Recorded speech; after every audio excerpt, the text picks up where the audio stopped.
केव्हा अस्वस्थ करी मनाची चिरंतनाची शोध यात्रा, अविनाशाची शोध यात्रा, शाश्वताची शोध यात्रा, शोध यात्रा.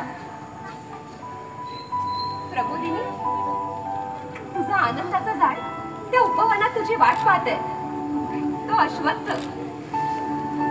आणि सिंहासनी, तुझं ते हसरं फूल त्या जलाशयात तुझी वाट पाहते. ते सरोज आणि रुखरांनी तुझी ती हसरी पक्षी त्या भेटावरच्या जलाशयात वाट बघते. ती हंसिनी, त्या कल्पतरुषी, मोती टिकणाऱ्या विहंगाशी, चिखलात राहून देखील स्वतःला त्यापासून अलिप्त ठेवणाऱ्या त्या सुमनांशी संवाद साधा. तुमची पुढची यात्रा सुलभ होईल. अश्वत्थ, मला बोलायचंय तुझ्याशी.